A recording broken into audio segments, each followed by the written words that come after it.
আমরা হাজির হয়েছি ইরান যুক্তরাষ্ট্র যুদ্ধের সব তাজা খবর নিয়ে। শুরু হয়ে গেল তৃতীয় বিশ্বযুদ্ধ। ইরান যুক্তরাষ্ট্র যুদ্ধবিরতির পরও হামলা করেছে ইরানের উপর। হতাহতের সংখ্যা বেড়ে ৫৭। ইরানের পাল্টা হামলা করার হুমকি। ইসরায়েলি প্রধানমন্ত্রী নেতানিয়াহু ইরানের কাছে ক্ষমা চেয়েছেন ইরানের কাছে। পাল্টা হামলা না করার জন্য রিকোয়েস্ট করেছেন ডোনাল্ড ট্রাম্প। পারমাণবিক হামলার হুঁশিয়ারি ইরানের। আসসালামু আলাইকুম, স্বাগতম ওয়ার্ল্ডকাস্ট সংবাদে। আমি মোহাম্মদ রায়হান আজকের সব আন্তর্জাতিক খবর নিয়ে হাজির হয়েছি। শুরুতেই জানিয়ে দিব সংবাদ শিরোনাম, তারপর বিস্তারিত। পশ্চিম তীরে বোমা তৈরির ল্যাব ধ্বংস করার দাবি ইসরায়েলি ডিফেন্স ফোর্সেসের। আলোচনায় ব্যর্থ হওয়ার পর ইরানকে নৌ অবরোধের হুমকি ট্রাম্পের।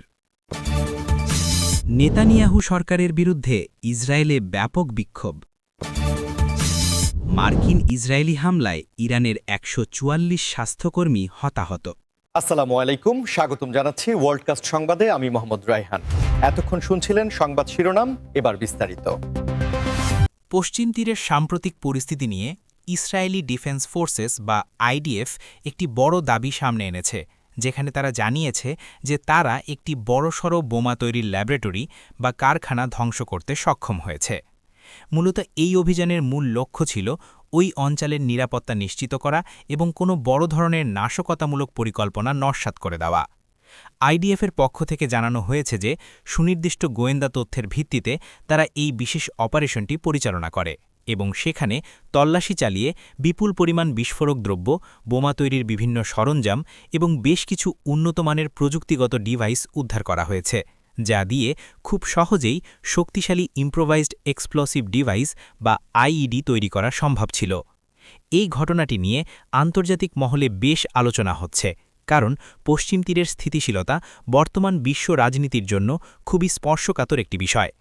বিশেষজ্ঞরা মনে করছেন এই ধরনের ল্যাবরেটরি খুঁজে পাওয়া এবং তা ধ্বংস করা ওই এলাকার বর্তমান উত্তপ্ত পরিস্থিতিকে আরও কিছুটা জটিল করে তুলতে পারে। যদিও ইসরায়েলি বাহিনী দাবি করছে এটি তাদের রুটিন ওয়ার্ক এবং নাগরিক নিরাপত্তা নিশ্চিত করার একটি অংশ মাত্র। আপনারা যারা নিয়মিত বিশ্ব সংবাদ অনুসরণ করেন তারা হয়তো লক্ষ্য করেছেন যে গত কয়েক মাসে পশ্চিম তীরের বিভিন্ন এলাকায় এমন অনেক ছোট বড় সামরিক অভিযান পরিচালিত হয়েছে। আইডিএফের বিবৃতিতে বলা হয়েছে যে এই ল্যাবরেটরি থেকে প্রাপ্ত তথ্য প্রমাণ বিশ্লেষণ করে তারা আরও কিছু গুরুত্বপূর্ণ যোগসূত্র খুঁজে পেয়েছেন, যা আগামী দিনে ওই এলাকায় শান্তি শৃঙ্খলা রক্ষায় সহায়ক হবে।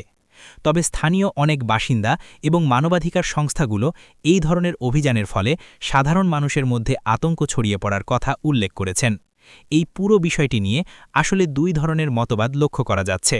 এক পক্ষ মনে করছে এটি সন্ত্রাসবাদ দমনে একটি বড় সাফল্য, অন্য পক্ষ মনে করছে এটি সাধারণ মানুষের স্বাভাবিক জীবনযাত্রায় বিঘ্ন ঘটাচ্ছে। আপনাদের কি মনে হয়, এই ধরনের অভিযান কি দীর্ঘমেয়াদী শান্তি ফিরিয়ে আনতে সক্ষম? কমেন্ট করে আমাদের অবশ্যই জানাবেন। মার্কিন যুক্তরাষ্ট্রের সাবেক প্রেসিডেন্ট ডোনাল্ড ট্রাম্প আবারও আলোচনার কেন্দ্রে চলে এসেছেন এবং এবার তার নিশানায় রয়েছে ইরান। সাম্প্রতিক এক বক্তব্যে তিনি জানিয়েছেন যে যদি আলোচনার মাধ্যমে ইরানকে তাদের পরমাণু কর্মসূচি বা আঞ্চলিক প্রভাব বিস্তারের কর্মকাণ্ড থেকে বিরত রাখা না যায়, তবে তিনি ইরানের ওপর কঠোর নৌ অবরোধ বা নেভাল ব্লকেড আরোপের চিন্তা করছেন। ট্রাম্পের এই ধরনের হুমকি আসলে নতুন কিছু নয়, কারণ তার আগের মেয়াদেও তিনি ইরানের ওপর সর্বোচ্চ চাপ বা ম্যাক্সিমাম প্রেশার ক্যাম্পেইন নীতি গ্রহণ করেছিলেন।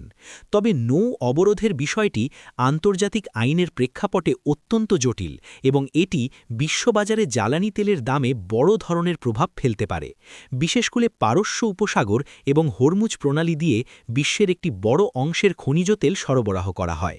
ফলে সেখানে কোনো ধরনের সামরিক বা নৌ অবরোধ শুরু হলে তা বিশ্ব অর্থনীতিকে অস্থির করে তুলতে পারে। ট্রাম্প মনে করেন ইরানের সাথে বর্তমান যে কূটনৈতিক আলোচনা চলছে তা কার্যত ব্যর্থ এবং ইরান এই সময়টিকে ব্যবহার করে তাদের কৌশলগত অবস্থান আরও শক্তিশালী করছে। তিনি যুক্তি দিয়েছেন যে যতক্ষণ না ইরানের আয়ের প্রধান উৎসগুলোর ওপর সরাসরি নিয়ন্ত্রণ প্রতিষ্ঠা করা যাবে ততক্ষণ পর্যন্ত তারা আলোচনার টেবিলে নমনীয় হবে না। এই নৌ অবরোধের হুমকির ফলে মধ্যপ্রাচ্যের ভূরাজনীতিতে নতুন করে মেরুকরণ শুরু হতে পারে। সৌদি আরব, সংযুক্ত আরব আমিরাত এবং অন্যান্য প্রতিবেশী দেশগুলো এই পরিস্থিতিকে কিভাবে দেখছে তা অত্যন্ত গুরুত্বপূর্ণ। আপনারা যারা অর্থনীতি এবং আন্তর্জাতিক সম্পর্ক নিয়ে আগ্রহী তারা বুঝতে পারবেন যে একটি দেশের নৌপথ বন্ধ করে দেওয়া মানে সেই দেশের আমদানি রপ্তানিকে সম্পূর্ণ স্থবির করে দেওয়া। ইসরায়েলের অভ্যন্তরীণ রাজনীতিতে এখন এক অস্থির সময় পার হচ্ছে এবং প্রধানমন্ত্রী বেনিয়ামিন নেতানিয়াহুর সরকারের বিরুদ্ধে দেশজুড়ে বিশাল জনরোষ দেখা দিয়েছে। হাজার হাজার মানুষ রাস্তায় নেমে এসেছেন এবং তারা বর্তমান সরকারের পদত্যাগ ও নতুন নির্বাচনের দাবি তুলছেন। এই বিক্ষোভের মূল কারণ হিসেবে সাধারণ মানুষ দ্রব্যমূল্যের ঊর্ধ্বগতি, আবাসন সমস্যা এবং সরকারের কিছু বিতর্কিত আইনি সংস্কারের কথা উল্লেখ করছেন, যা নিয়ে সাধারণ মানুষের মধ্যে দীর্ঘদিনের পুঞ্জীভূত ক্ষোভ রয়েছে। বিক্ষোভকারীরা বলছেন যে নেতানিয়াহু সরকার জনগণের মৌলিক সমস্যাগুলো সমাধান না করে রাজনৈতিক ক্ষমতা কুক্ষিগত করার দিকে বেশি মনোযোগ দিচ্ছে। তেল আবিব থেকে শুরু করে জেরুজালেম এবং অন্যান্য প্রধান শহরগুলোতে ব্যানার, ফেস্টুন আর স্লোগানে মুখরিত হয়ে উঠেছে রাজপথ। বিশেষ করে তরুণ প্রজন্ম এই বিক্ষোভে ব্যাপক হারে অংশ নিচ্ছে, কারণ তারা মনে করছে বর্তমান নীতিগুলো তাদের ভবিষ্যতের জন্য বড় হুমকি। নিরাপত্তা বাহিনী অনেক জায়গায় বিক্ষোভকারীদের ছত্রভঙ্গ করতে টিয়ার গ্যাস বা জলকামান ব্যবহার করেছে বলে খবর পাওয়া গেছে, যা পরিস্থিতিকে আরও বেশি উত্তপ্ত করে তুলেছে। রাজনৈতিক বিশ্লেষকদের মতে এটি গত কয়েক দশকের মধ্যে ইসরায়েলের অন্যতম বড় গণবিক্ষোভ। নেতানিয়াহু অবশ্য এই বিক্ষোভকে বিরোধীদের চক্রান্ত হিসেবে অভিহিত করেছেন এবং দাবি করেছেন যে তার সরকার দেশের নিরাপত্তা ও অর্থনৈতিক উন্নয়নের জন্য নিরলসভাবে কাজ করে যাচ্ছে। তবে মাঠের চিত্র বলছে ভিন্ন কথা, কারণ সাধারণ মানুষের পাশাপাশি অনেক সামরিক ও বেসামরিক কর্মকর্তাও সরকারের কিছু সিদ্ধান্তের সাথে দ্বিমত পোষণ করছেন। মধ্যপ্রাচ্যের সংঘাতের ভয়াবহতা এখন মানবিক বিপর্যয়ের রূপ নিচ্ছে এবং সম্প্রতি একটি রিপোর্ট প্রকাশিত হয়েছে যেখানে দাবি করা হয়েছে যে মার্কিন ও ইসরায়েলি বাহিনীর হামলায় ইরানের প্রায় ১৪৪ জন স্বাস্থ্যকর্মী হতাহত হয়েছেন। এই খবরটি আন্তর্জাতিক মহলে গভীর উদ্বেগের সৃষ্টি করেছে, কারণ আন্তর্জাতিক মানবিক আইন অনুযায়ী যুদ্ধ চলাকালীন হাসপাতাল, অ্যাম্বুলেন্স এবং চিকিৎসকদের উপর কোনো ধরনের আক্রমণ চালানো নিষিদ্ধ। এই স্বাস্থ্যকর্মীরা মূলত যুদ্ধবিধ্বস্ত এলাকাগুলোতে বা জরুরি পরিস্থিতিতে মানুষের সেবা দেওয়ার কাজে নিয়োজিত ছিলেন। রিপোর্টে বলা হয়েছে যে এই হতাহতের ঘটনার ফলে ওই অঞ্চলের চিকিৎসা ব্যবস্থা মারাত্মকভাবে ভেঙে পড়েছে এবং সাধারণ রোগীরা যথাযথ সেবা থেকে বঞ্চিত হচ্ছেন। যদিও এই ধরনের হামলার লক্ষ্যবস্তু হিসেবে সামরিক স্থাপনার কথা বলা হয়, কিন্তু বারবার স্বাস্থ্যকর্মীদের ওপর এমন আঘাত আসায় প্রশ্ন উঠেছে বেসামরিক মানুষের নিরাপত্তা নিয়ে।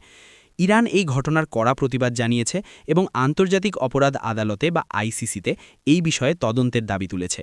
অন্যদিকে যুক্তরাষ্ট্র ও ইসরায়েল সবসময় দাবি করে আসছে যে তারা কেবল সুনির্দিষ্ট লক্ষ্যবস্তুতেই হামলা চালায় এবং বেসামরিক ক্ষতিক্ষয় এড়ানোর চেষ্টা করে। তবে মাঠ পর্যায়ের রিপোর্টগুলোতে দেখা যাচ্ছে ভিন্ন চিত্র, যেখানে চিকিৎসকদের মতো ফ্রন্টলাইন হিরোরাও নিরাপদ নন। একজন চিকিৎসকের মৃত্যু মানে কেবল একজন ব্যক্তির বিদায় নয়, বরং শত শত মানুষের চিকিৎসা পাওয়ার সম্ভাবনা শেষ হয়ে যাওয়া। এই বিষয়টি নিয়ে আপনাদের কোনো বিশেষ মন্তব্য থাকলে অবশ্যই আমাদের কমেন্ট বক্সে লিখুন। আমরা চাই প্রতিটি মানুষের জীবন রক্ষা পাক এবং যুদ্ধের ভয়াবহতা দ্রুত শেষ হোক। এই তথ্যগুলো বিশ্বের কাছে পৌঁছে দেওয়া আমাদের সবার দায়িত্ব, যাতে সাধারণ মানুষের ভোগান্তি কম হয়।